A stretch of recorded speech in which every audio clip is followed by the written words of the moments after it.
Alright, it's time the quick speed shop. I pulled my 37 Ford into the work bay. We're going to start on the disassembly process of this car. Start to do the Ford Flathead 60 horse to 85 horse conversion I want to do on this car. But it was a really struggle to get it out of the other side. I had to push it out, fight in the rain. But I got it in here. So let's light off with that. You can see me struggle to death. And I made it. So here we go. Start the video right now. I'm a professional. Don't try this at home.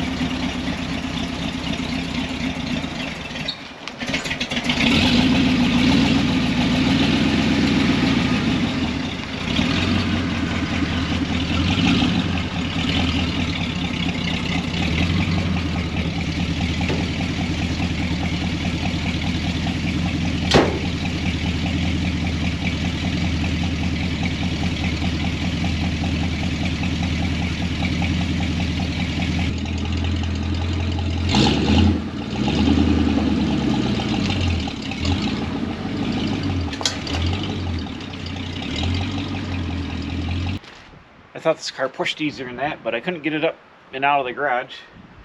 Let's see if I can jockey it around in the driveway. It might be easier to put it on skates and spin the back end around instead of trying to maneuver it around 15 times.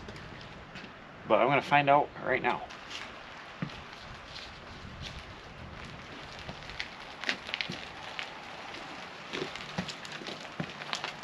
The secret is not to push it off the blacktop.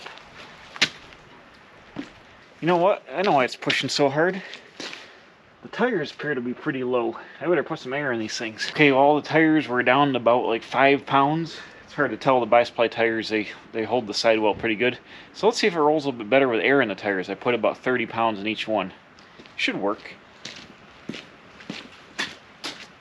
try this. Oh yeah, that rolls a lot better. Oh yeah, that's 1,000 times better. I knew this car was easy to push around.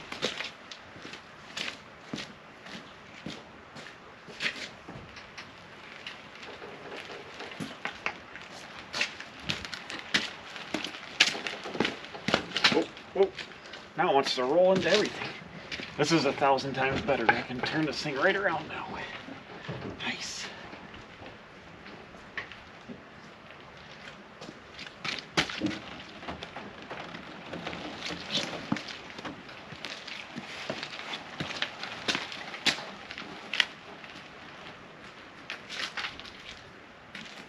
That's what I'm talking about.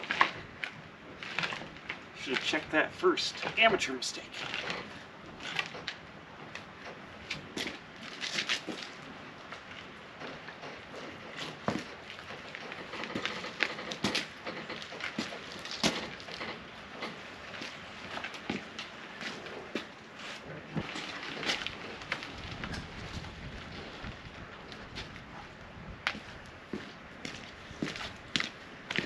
I just got to jockey this thing about 50 more times and should go right in the shop.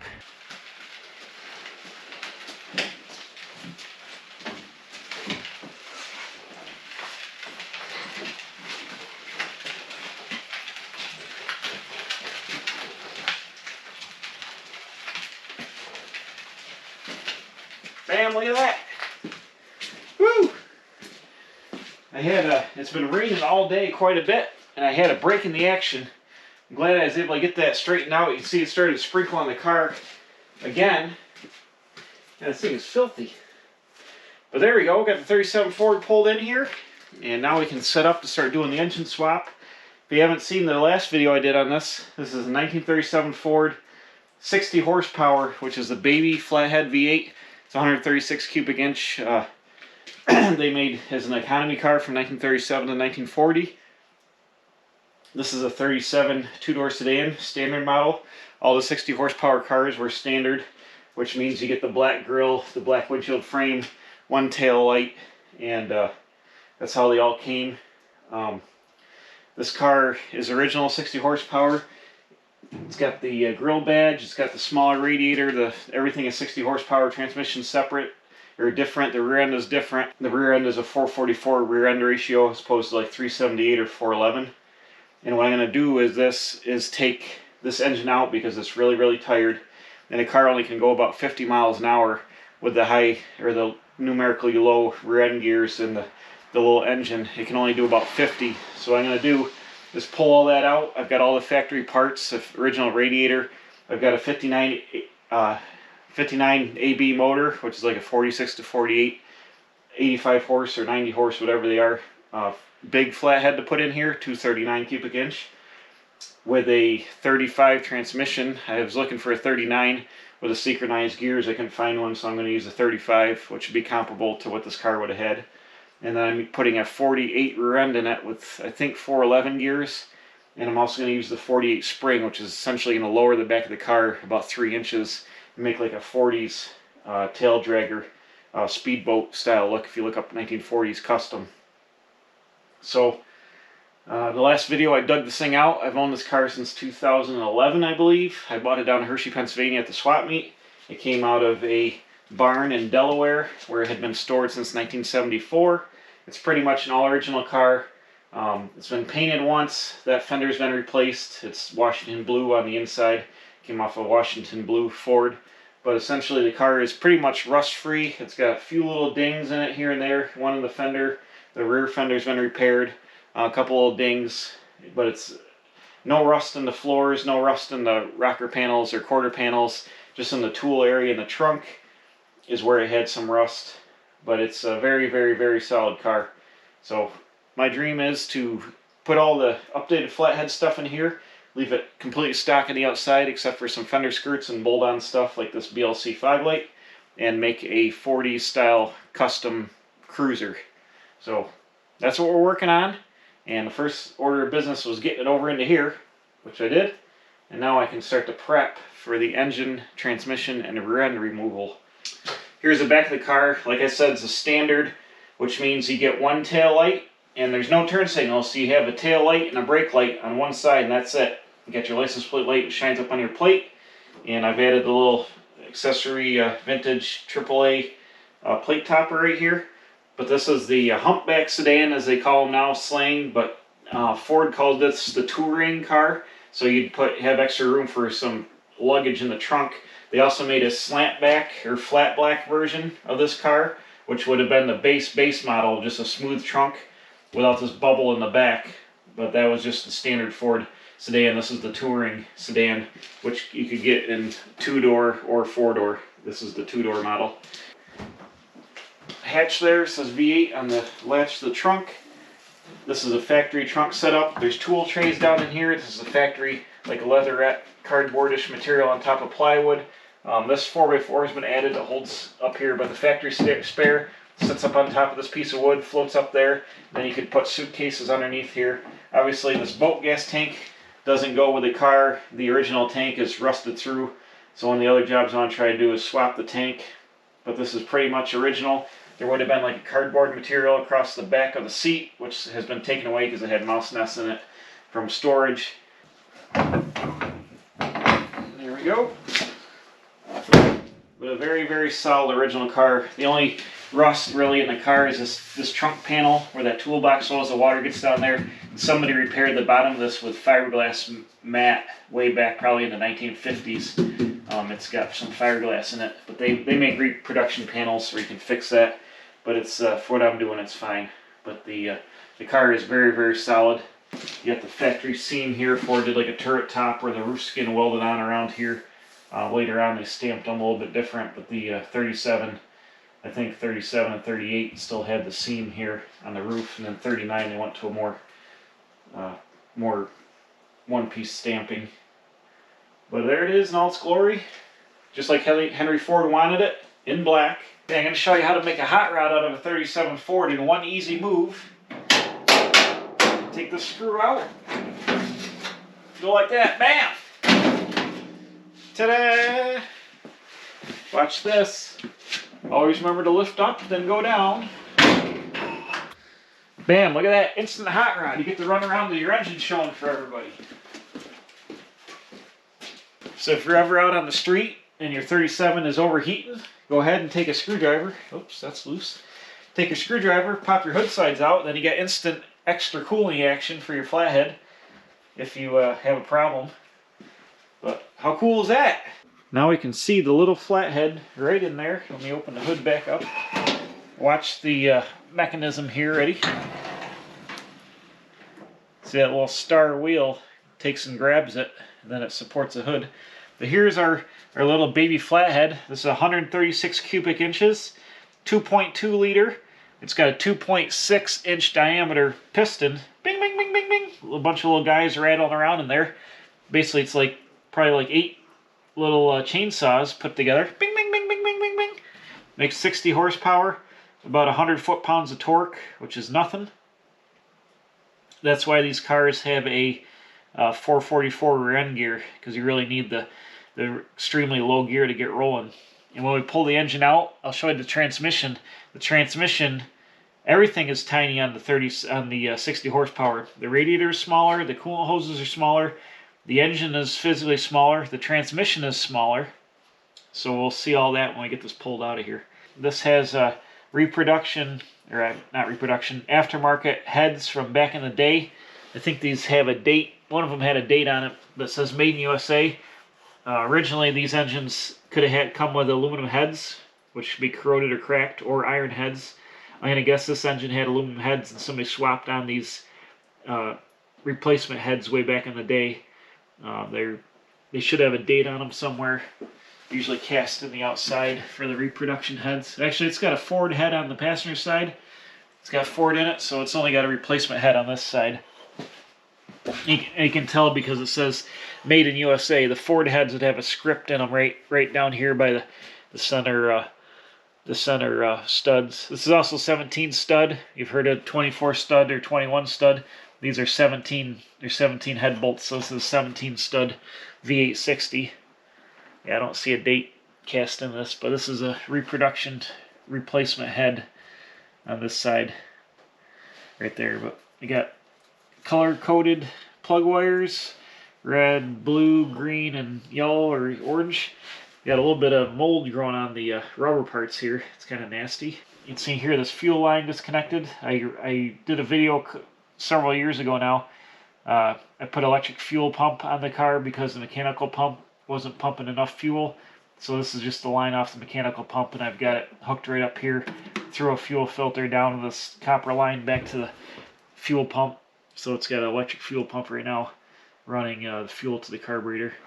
You see the fan up here, that's your generator. It has the fan run off of here. Okay, I got the hood top off. I just unbolted it from the hinges here.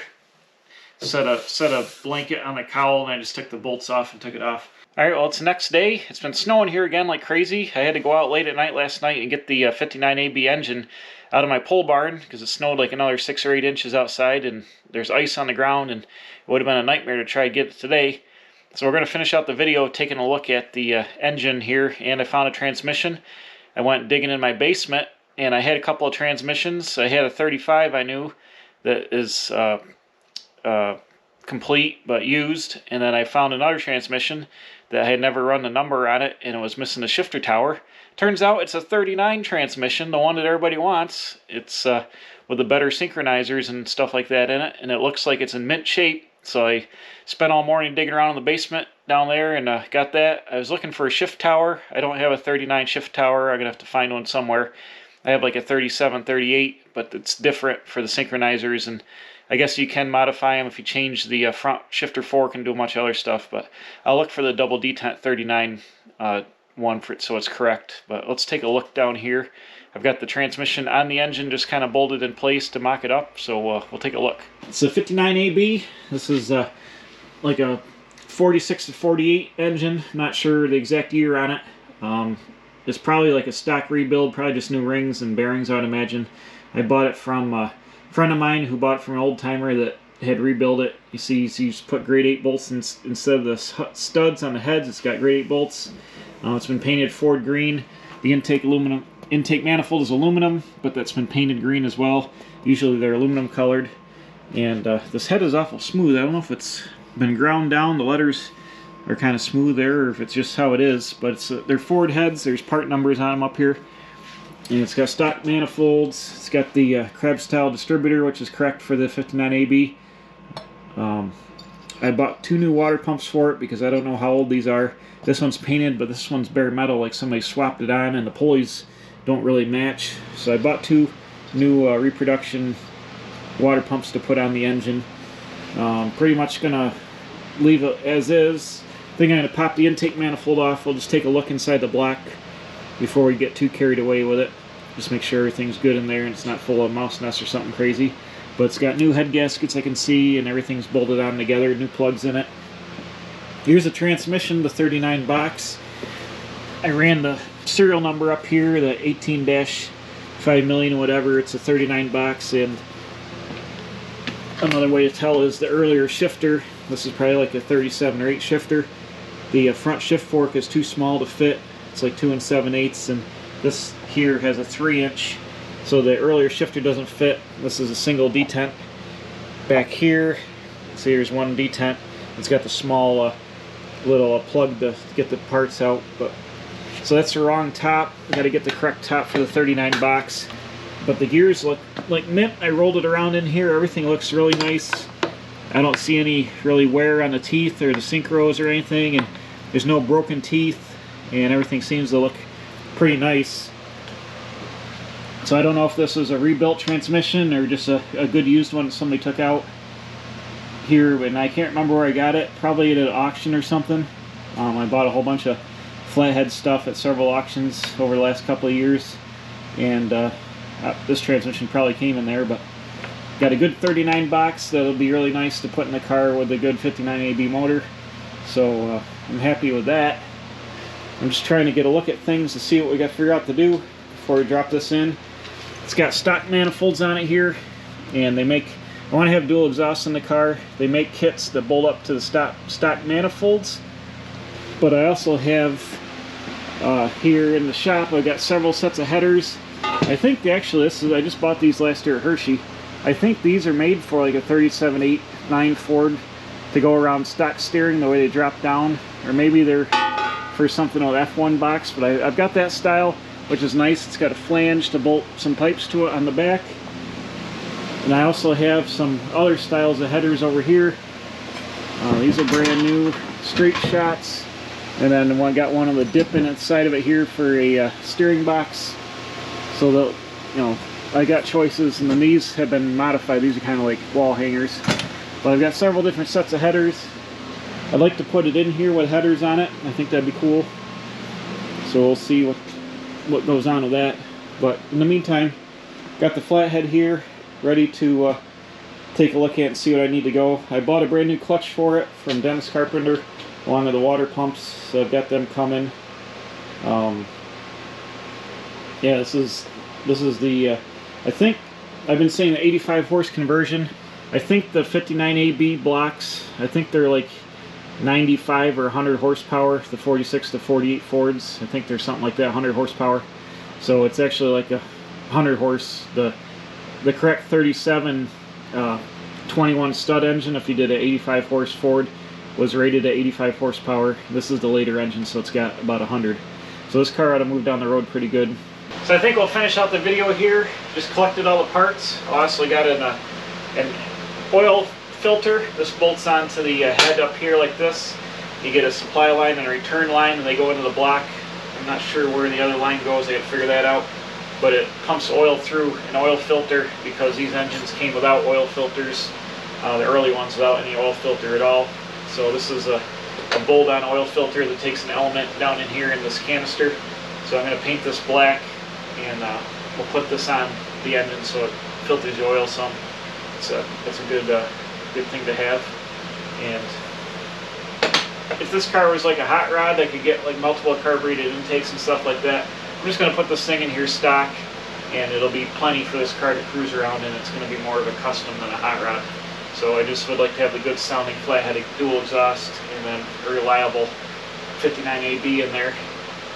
With a 39 box, it's about as good as it gets right here. This is early Ford action.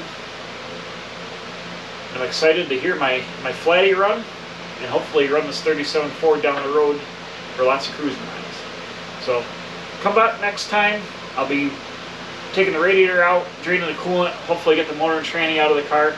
We'll see what we got to clean up and make work. Maybe get this thing pretty close to getting ready to set in the car. I'm not sure yet. So there we go. 59 AB action with a 39 box for the 37 Ford.